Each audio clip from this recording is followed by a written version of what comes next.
Madam Chair, I hope the lawyers of Alice Go must advise their client to tell the truth. Alice, nung nakita mo si SILG at si PNP Chief, ang sabi mo, happy ka at ikaw ay masaya, kitang-kita naman yun. Walang naitago sa sambayan ng Pilipino na at is ka. Mapapicture ka pa ng ano di ba? So,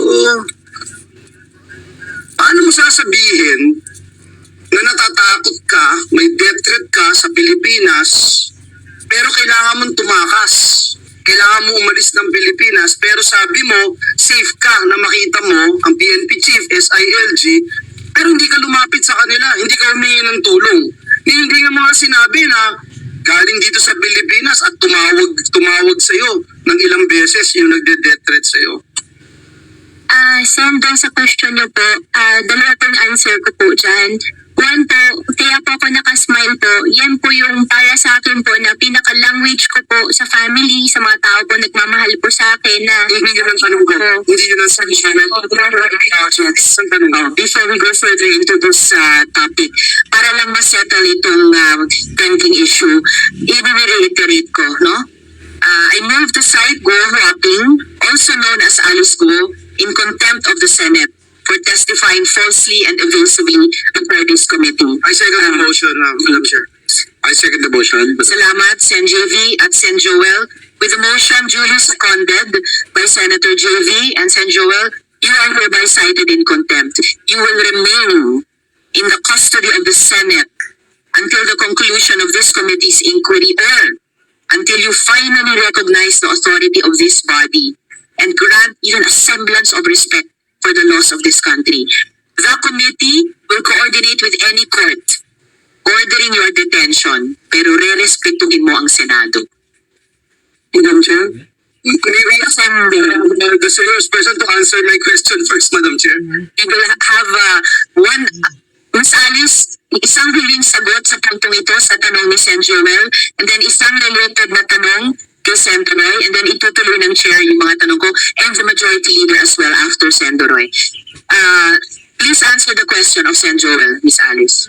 Sen. Joel, na putol po kanina, yung first answer po, nasagot ko na po. Yung second answer naman po, I'm not even asking that first answer that you were talking about. It's a sign to whoever your fan base is.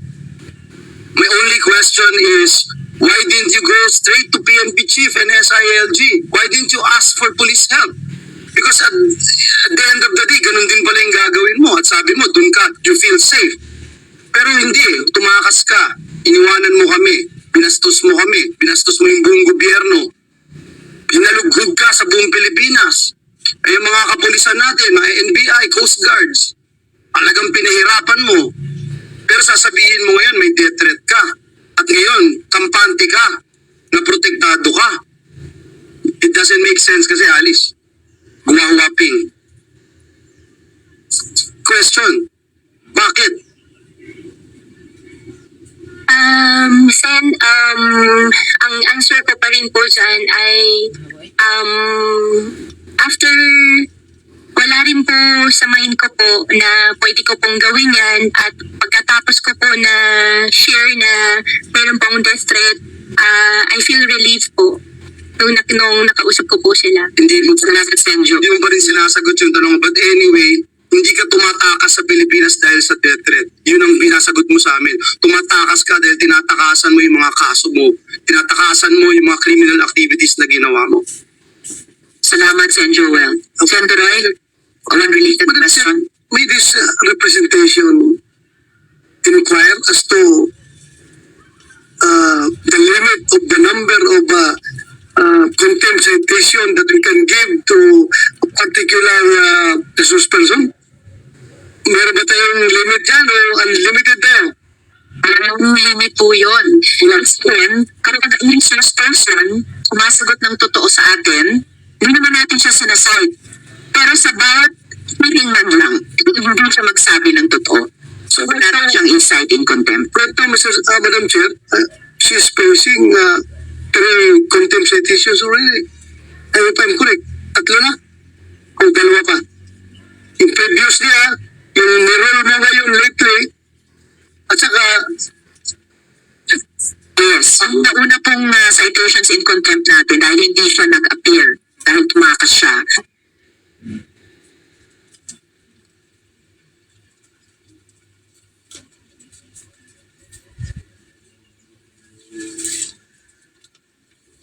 Na nag-appear siya, kinailangan na naman natin siyang i-cite in contempt dahil nag-appear man siya, evasive at false ang testimony siya sa atin. Magsisinungaling siya sa komite. And maybe this third question, Madam Chair, is pang third na niya na contempt citation ito ngayon kung ayaw talaga niya mag-cooperate, yung source ng kanyang threat. Mahirap yun. I know yung ating rule dito sa committee is that we can only afford resource person an executive session when the matters being the matters to be discussed are involving national security and public interest. And for this matter, alam natin na very personal interest and personal security concern. But then, bakit ayaw niya mag-cooperate sa atin kung we are here to, Alice, we are here to help you. We are facing people from government. We can help you with that threat. Huwag kang matakot. Sino ba yung tao na yan? Siga ba talaga yan? Hindi yan kaya namin? Magsabi ka. Wala kami sasantuhin dito. Kahit kami, hindi na ako pulis. Pero senador ko ngayon, hindi ko pa rin sasantuhin niya kung sino yung tao niya na nagtitreat sa iyo.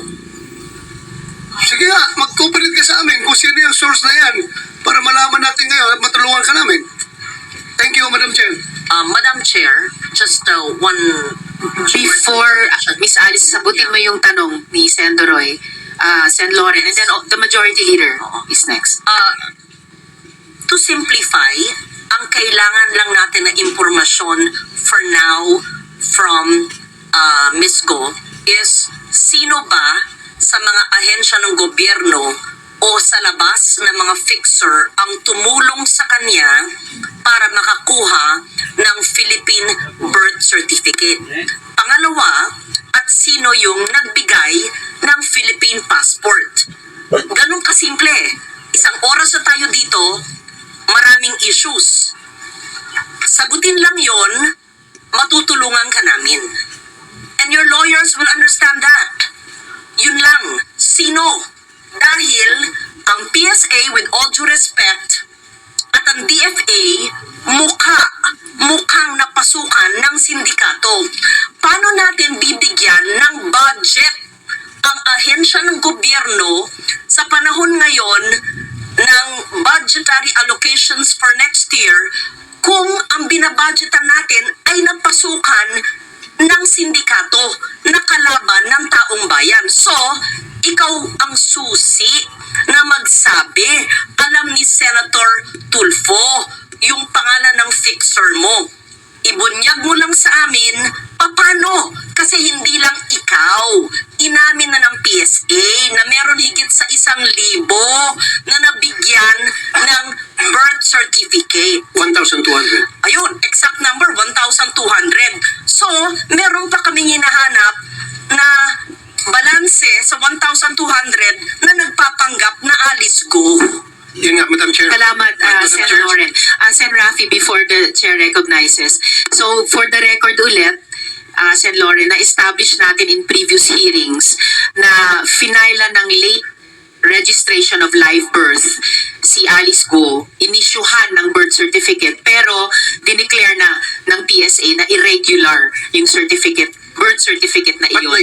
Kaya pinapa-cancel sa Office of the Solicitor General. And then, if I may just finish, Sen. Rafi, before recognizing Majority Leader and then Sen. Rafi, kaya nakapagkuha ng Philippine passport. I will just recognize at this point now Majority Leader and then Sen. Rafi, and then itutuloy ng Chair yung questioning, and then each in order of arrival beginning with the SP Pro Temp and the Senate Minority Leader Sen. Joel et al. Will have 15 minutes each per round. We can go to a second round pag may oras pa. So, Majority Leader. Madam Chair, just an addendum to your earlier order citing in contempt Ms. Alice Go, may the committee secretariat be likewise directed at this instant using the fastest means of communications to inform Branch 109 of the Regional Trial Court based in Capas Tarlac of the said citation, Madam Chair. Thank you, Majob. Comsec, please do that. And please include in the communication to the good court yung sinabi ng chair kanina sa citation in contempt kay Alice Go o Guo Hopping that this committee will coordinate with the court ordering her detention. So we will coordinate with that court. And lastly, Madam Chair, just in that Yes, particular Sen. Joel and then Sen. Rafi. communication to the court, we also would like to put into the records how much we appreciate, Madam Chair, the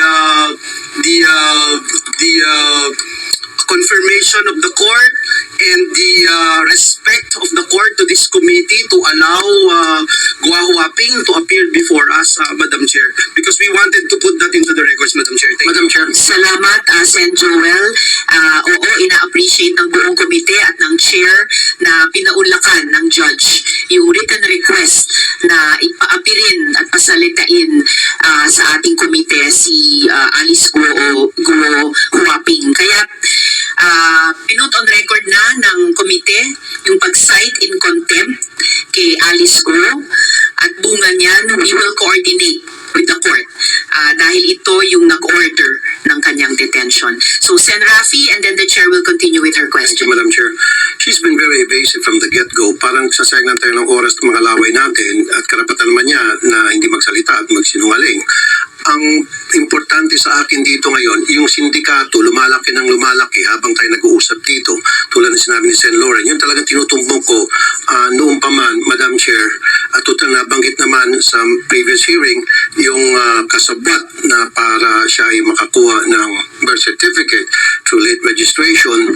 Kailangan siguro sa matutumbukin natin para mabuwag na sindikato na ito, sino-sino sa late registration sa local registrar's office ang makasabwat niya dyan sa Tarlac, kaya siya nakuha ng birth certificate, at sino yung mayor at that time, sino yung hepe ng local registrar's office, at ilan na ba ang mga Chinese national sa bayan na yung sa Tarlac ang nabigyan din ng birth certificate, Filipino birth certificate to late registration. Because napakalaking problema ito, Madam Chair, 1,200 sa Davao del Sur lamang yan. Yung foreign nationals na nabigyan ng Filipino birth certificate, naging instant Filipino citizen. Now, hindi lang po sa Davao del Sur, kundi sa iba't iba pang lugar sa bansa.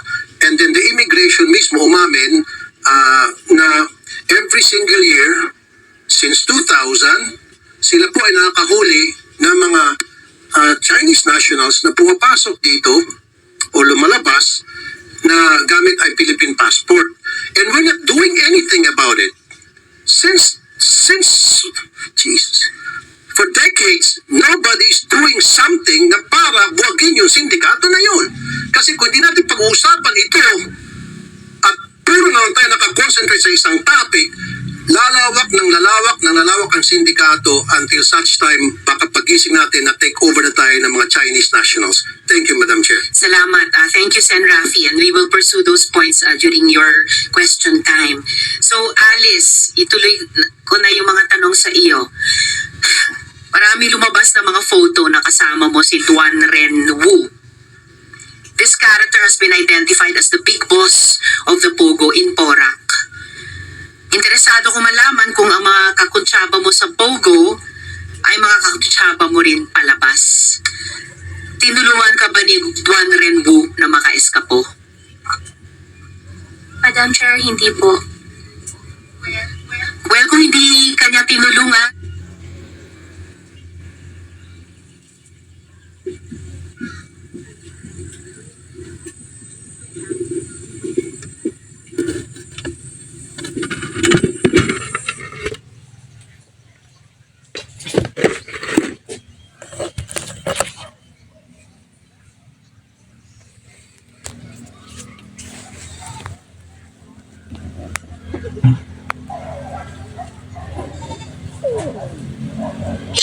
Pinas.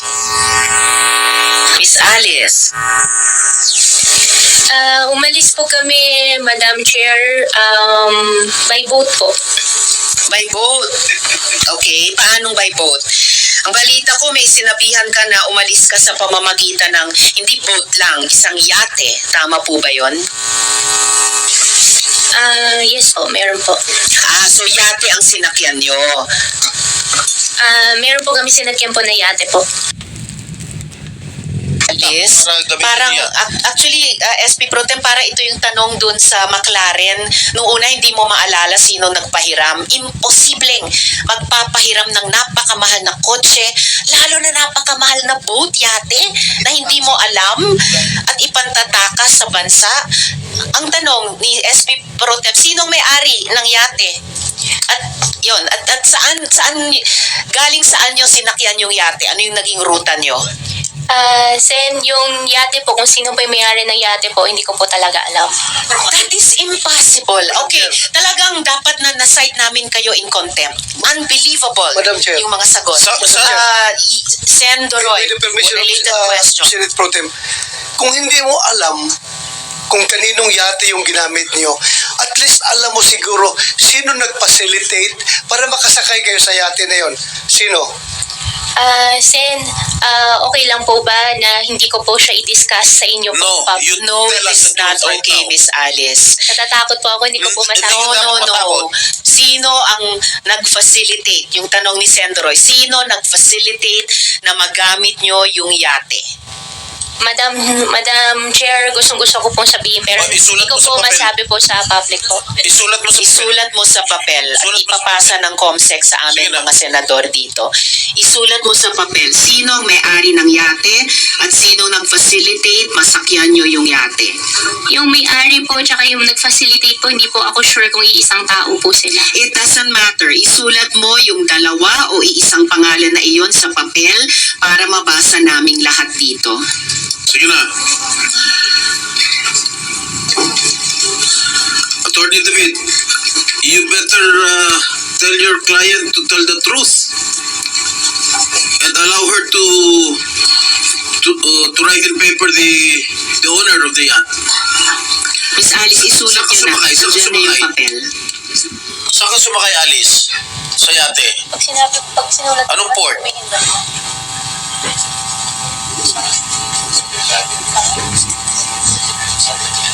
Miss Alice, saan ka sumakay at anong naging rota mo? Sen, kung isusulat ko po, okay lang po ba na hindi nyo po i-discuss po sa public?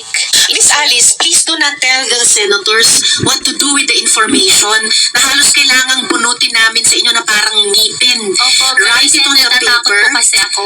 Write it on the paper at i-appreciate namin pag nabasa na namin. Unbelievable. Yung ibang witnesses kailangan sumagot verbally. Pinagbibigyan namin yung isulat sa papel. Please do that now. May ibang witness na ginawa na yon sa nakaraang hearing. Please write down on paper. Sulat mo na rin kung anong port kung saan ka sumakay. Sige na, para isahan na lang. Natatakot ako. At saka makadagdag Sen, Madam pasensya Chair. na po talaga, pero natatakot po talaga ako. Miss Alice, nauubos na yung pasensya namin dito. Sana po maintindihan niyo po Sulat ako niyo. na natatakot po ako talaga. Iniintindi ka namin at inaalam namin kung ano yung kinatatakutan mong sinasabi mong death threat, ayaw mo pang sabihin. Ngayon, mas simple, isulat sinong may-ari at facilitator sa yate at sabihin mo sa amin saan ka sumakay. Sen, gustong-gusto ko po talaga i-discuss. Pero natatakot po ako Gusto mo pala di i-discuss sabihin mo sa amin. Nakakapikong ka na, ha? Nakakagigil ka na. At saka Miss Alice, nasa custody kayo ng PNP. Paano kayo papatayin doon? Imposible. You are within the most protective institution sa ating bansa. You are sa national headquarters ng Philippine National Police sa Camp Crame. Isulat mo na yung may-ari at facilitator sa yate. Yes po, Madam Chair. Alam ko po, safe na safe po ako ngayon. Kaso lang nagwa-worry po ako pagkatapos po ng session, pagkatapos po ng hearing, ano po mangyayari po sa akin. Doon po Let's take it one day at a time. One step at a time. First step, isulat mo sa papel. Sinong may-ari at facilitator sa yate? Madam Chair, sana naman itong mga abogado ni Alice ay makisa rin naman sana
custody ni Miss Alice habang siya ay nasa custody ng gobyerno at sumasagot sa aming komite? Pagka nasa amin pong custody, ay masasagot ko po yan.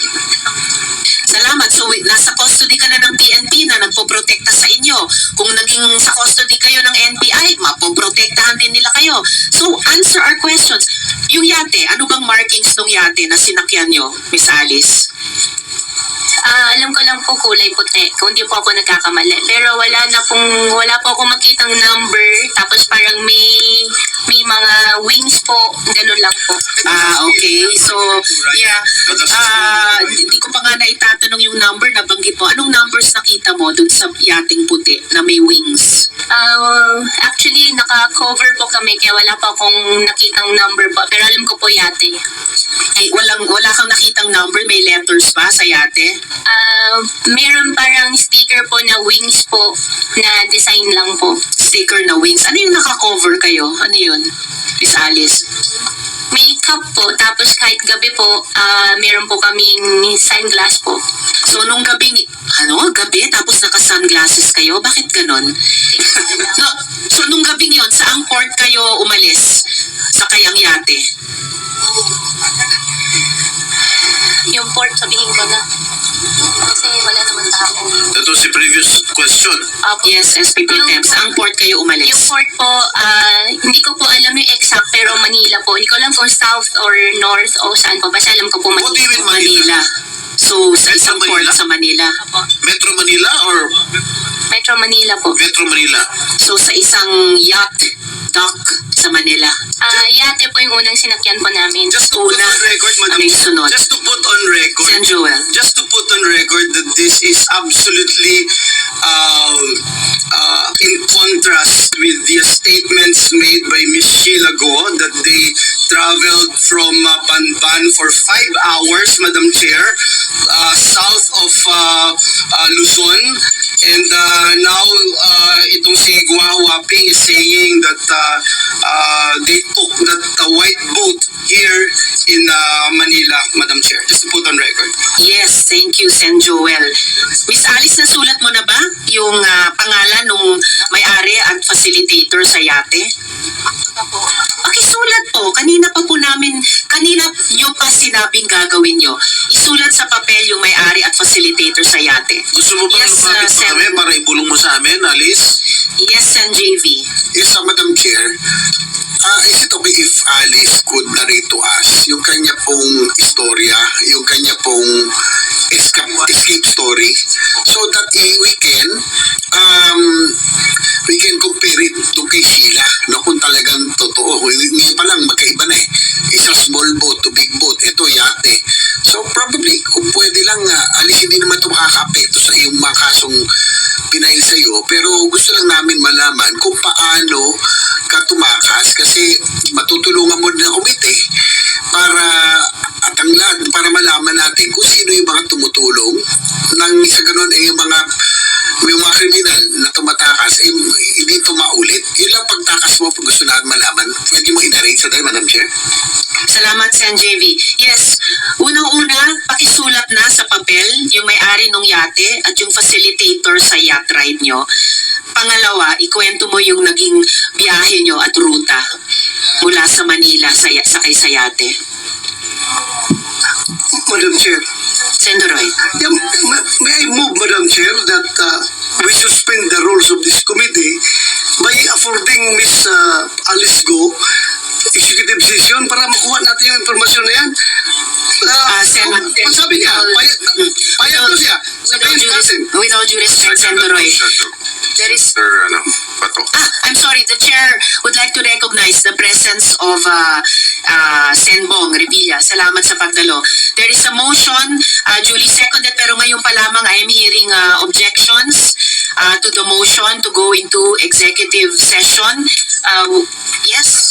I have a very strong reservation, Madam Chair, for an executive session because I really think the public, we owe it to the public to know all of this. After tayong bastusin at palaurain ng mga puganting ito, bigyan natin ng justice din yung mga taong naghanap at pinahirapan itong gusto, Madam Chair. It's a simple question, Madam Chair. And in fact, Madam Madam Chair, alam na ni Alice, sabi niya gustong-gusto niyang sabihin sa atin, Madam Chair. Pero tuwing dilingon siya sa likod niya, may dalawa doon na bumubulong na parang ayaw po siyang pagsabihin. I'm being tempted to cite them also in contempt, Madam Chair. After all, one of them is also a resource person. Sen. Madam Joel. Chair. But in any Madam case, Chair. yes, before Sen. Roy again, there was a motion, duly seconded. May strong reservation, may objection. The chair will call for... Okay, before the chair suspends, Sen. Sherwin.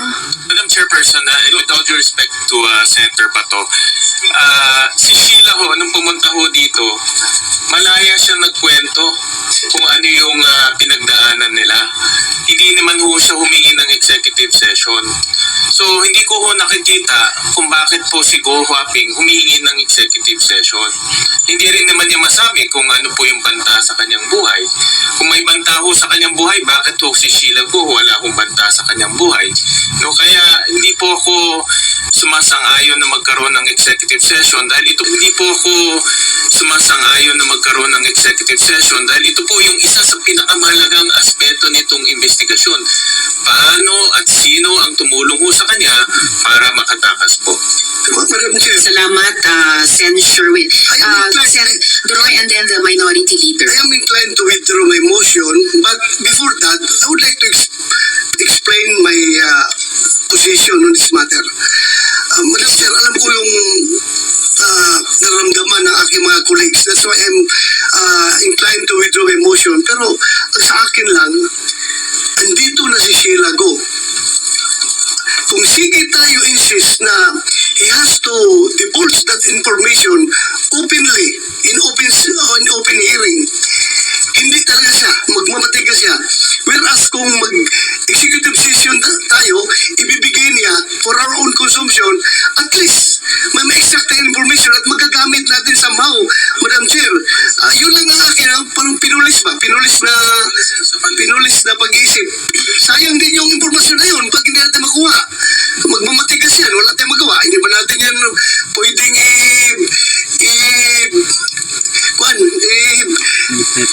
ano yung sa interview, yung isang mas harsh na interrogation. Hindi natin pwedeng interrogate yan. Hanggang interview lang tayo dito. So, yun lang, Madam Chair. Thank you. Salamat kaayo, Sen. Roy. Minority leader and then Sen. Joel. Hindi, word of caution lang sa mga colleagues ko kasi ako'y abogado din po. Parang napapansin ko maabot na sa radar ninyo yung mga abogadong nasa likod. But they're only doing their responsibility or their jobs, my dear colleagues. Huwag natin silang warningan o sabi they have a role to perform. Ang pakiusap ko lang sa mga kasama ko sa profession, we competently just do our duty. If your client has a right, you let her invoke it, explain to her how to invoke it properly, connect it to the matter at hand, and then you trust us then if you will agree with the reasoning or not. Pero pakiusap ko lang po, wag natin paringgan yung mga abogado sa likod because they have a role to play and malay mo, winarningan sila kanina na malay mo sila maging biktima ng sindikato. Ang akin naman warning sa atin, malay mo tayo naman mangailangan ng abogado in the future. So, labas natin sa radar natin yung mga abogado. Just perform your job and your responsibility in accordance with our code of professional responsibility. Madam Chair. Salamat kaayo, Maino. But for the record, for one, Attorney David is as not just counsel to Miss Alice but also a resource person in this hearing.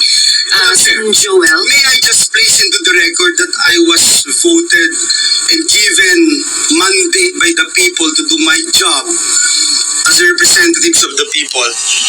I am a senator, a sitting senator, and I can say whatever I wanted to say. And we are bound by the rules, Madam Chair. I only made mention about it because we wanted to ferret out the truth. Who is afraid of the truth, Madam Chair? I appreciate what Senator Bato made mention, but let me also state for the record, Madam Chair, that there's no case about her escape right now, Madam Chair. So questions allegations about her escape should not be part of self-incrimination privilege, Madam Chair. Now, when it comes to death threats, Madam Chair, no one amongst us understand. Really, Madam Chair, bakit ka alis ng bansa? Tapos pag nakita mo ang PNP tsaka SILG, okay ka. Safe ka. Pero hindi mo masabi. Ayaw mong tulungan ka namin? Ayaw mong tulungan ka ng Senado? Eh, klaro po sa akin yun, Madam Chair. Hindi talaga death threat. So, Madam Chair, as much as I wanted to help the client of the two lawyers advising her, Madam Chair, ang pinaka-role natin dito is to ferret out the truth. We wanted to know the truth. Tinakasan na po tayo nitong pugante na ito. Tapos, bebibihin pa ba rin natin siya, Madam Chair? I don't agree with it, Madam Chair. Sorry, thank you. Madam Chair. Salamat, Sen. Joel. Sen. Sherwin. Just quick interjection, Madam Chairman. May I know from Ms. Go, nag-file ba siya ng police report dito sa kanyang death threat? Ms. Alice. Sen, hindi po. Nasabi niyo ba kay SILG, kay Chief PNP, dahil kaharap niyo na sila eh. No? Nasabi niyo ba sa kanila yung detalye niyang inyong death threat? Hindi po lahat po. Kasi nung ako nagkaroon ng death threat, ang una kong ginawa, mag-file ng police report para on record to. At inimbestigahan ng police para malaman kung totoo o hindi. Dahil hindi ko rin alam kung totoo o hindi. As precautionary measure, nag-file ako ng police report. Pero sa inyo, sinasabi niyo may death threat kayo, pero wala naman kayong ginawa. Sinasabi niyo lang may death threat kayo. Paano ngayon may imbestigahan ng kapulisan, ng NBI, kung legitimate yung death threat niyo o gawa-gawa niyo lang? Kasi sa mata namin ngayon, gawa-gawa niyo lang to para hindi kayo sumagot. Sen, di po ako gumagawa po ng kwento. Totoo po. Hindi po yan ang tanong ni Sen. Sherwin. Tinatanong niya kung nakatanggap talaga kayo ng death threat noon, bakit hindi nyo ipinormal sa isang police report? Natatakot po kasi ako sa safety ko po, Sen. Kaya, opo. Kami rin, natatakot rin kami sa safety namin, but we have to trust our enforcers at one point. Dahil dapat maimbestigahan yan. Pero parang ginagamit mo lang itong death threat para hindi ka sumagot eh. Madam Chair. Ikot ho kami dito eh. Just one question. With the Sen. Bong Revilla for one related question. Miss Alice, sino yung nagde-death threat sa'yo? Pilipino ba siya o Chinese? Miss Alice. Sen, kung okay lang po talaga na hindi ko po siya sagutin sa public. Sinabi niyo na kanina local. Sinabi niyo na kanino local. So, sagutin ang tanong ni Sen. Bong Revilla, sinong local yan? Pilipino ba siya o Chinese yung nagde-death threat sa'yo? Meron foreign, meron local Filipino po. So both? Filipino, malaking grupo talaga. Salamat, Sen. Bong. So, nasulat mo na ba sa wakas, sa papel, yung may-ari ng yate at yung nag-facilitate sa yacht ride ninyo? Miss Alice. Sen, pasensya na po talaga for my safety po. No, Miss Alice. Kanina sinabi nyo na. Don't tell me pasisinungalingan yung sarili nyo. You told us minutes ago, isusulat mo sa papel para mabasa namin yung dalawang taong yon or kung nag-iisang tao yon na nag-facilitate at may-ari ng yate. Do that now. You said you would do that. Opo, Sen, hingi lang po sana po ako ng malaking tulong po sa inyo na isusulat ko po pero wag niyo po Sige. sa public. Okay, Isulat mo sige. na. Sulat mo na. Huwag mo na kami turuan. Tsaka yung pangalan ng yate, kung alam mo kung ano yung pangalan ng yate. Dahil sa pagkakaintindi ko, lahat ng mga yate may mga pangalan yan.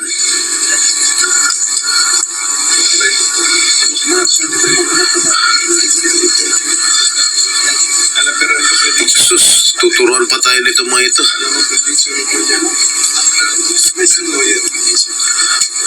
Madam Chair, Before Sen. JV, yan, Miss Alice. Isulat mo na para makasunod yung ibang mga tanong. Sen. JV. Alice, again, I'd like to reiterate that she narrate her escape story because I think this will be very vital in this investigation.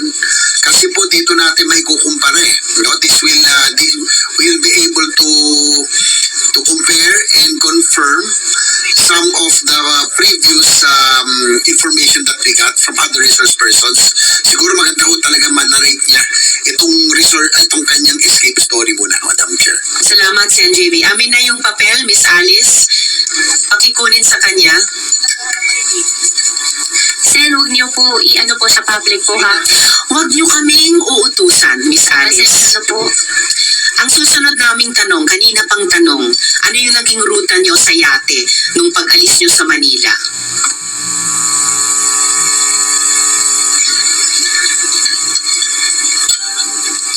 pag-alis po namin, nauna po kami doon sa yate po.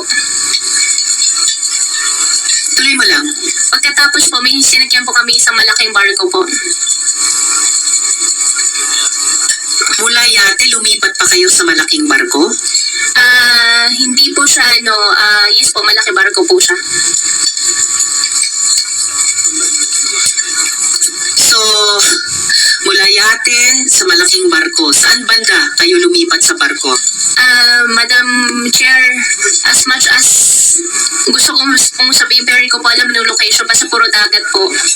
Ganong katagal mula umalis kayong Manila na nakayate na lumipat kayo sa malaking barko? Isayali, few hours lang po. Ilang oras? Hindi ko po maalala to be exact kasi lahat po ng cellphone po namin nung pagka ano po namin doon sa tao, wala na po kaming phone. Sinong tao?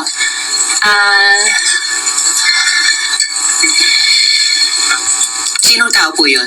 Meron pong isang babae po. Babae? Opo. Pilipina o dayuhan? Dayuhan po. Anong nationality? Hindi po ako sure kung siya po ay... Hindi po ako sure sa nationality po niya, pero definitely hindi po siya Filipino. Hindi siya Pinay. Asian ba siya? Puti ba siya? Latina Asian ba siya? po siya, African? Asian po. Asian. Bakit niya kinuha yung mga cellphone niyo? Kasama po yun sa usapan po. Ano yung usapan? Walang phone, wala po lahat.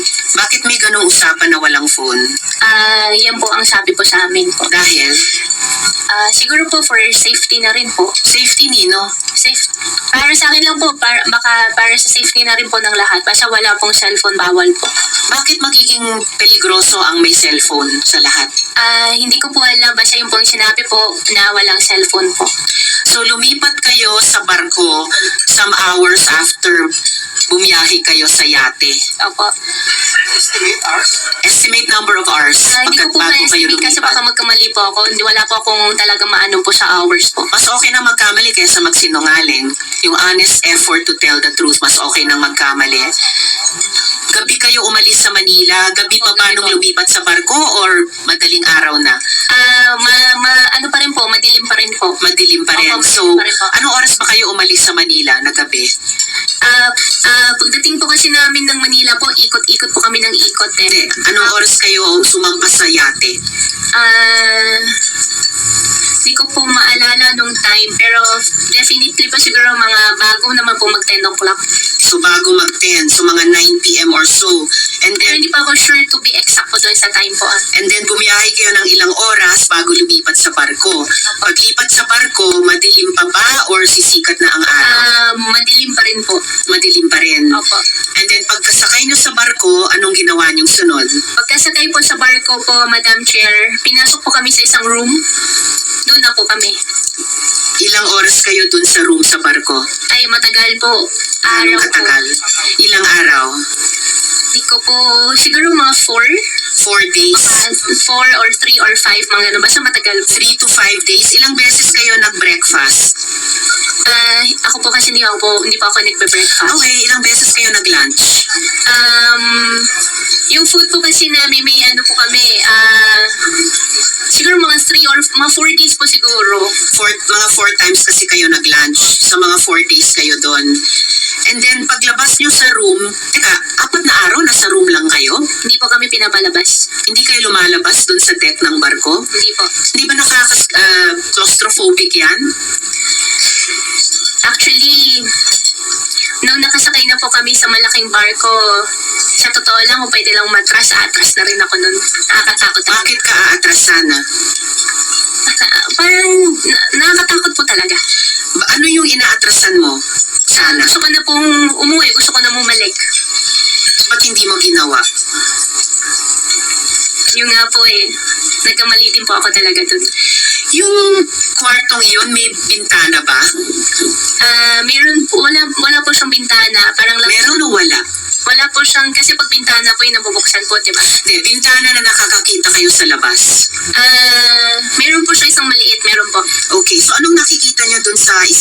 na bintana. Wala po kami nakikita po, Madam Chair. Pero nakikita niyong sumisikat ang araw, lumulubog ang araw, maaring sumisikat ang buwan tapos nawawala. Wala pong ganun eh. Anong meron? Nasa site lang po siya. Kahit na, sa side makikita mo yung langit kung lumiliwanag, dumidilim. Nakikita niyo yung pagbago ng oras sa bawat araw. To be exact po, Madam Chair, hindi ko na rin po napapansin po. So, basta magsabi mo mga 4 na araw. Pagkatapos ng 4 na araw na hindi daw kayo lumabas sa kwarto, paglabas nyo sa deck, sa barko, nasaan na kayo? Paglabas po namin, may sinakyan pa po kami, may sinakyan po kami isang maliit na bangka. Maliit na bangka. Opo. Nasaan na kayo nun? Yung bangka po, bumiyahe pa po kami, tapos Malaysia na po. Gano'ng katagal kayo bumiyahe?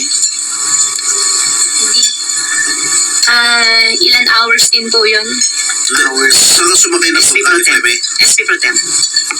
Saan ka sumakay ng bangka? Hindi ko po alam yung exact location din po, Sen. Basta dagat po. Hindi mo alam yung daungan? Hindi mo alam kung saan? Hindi po.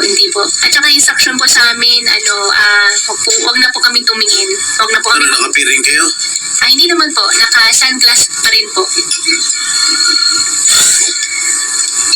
Salamat, SP Pro Tem. Bago si Sen Joel, tatanungin ko sa inyo, sunod, sino yung mga Pilipinong tumulong sa inyo sa bawat yugtong iyon? Mula yate, hanggang barko, hanggang maliit na bangka, papuntang Malaysia. Sen Relation Joel. lang, Madam Chair, doon sa big boat, Guawaping.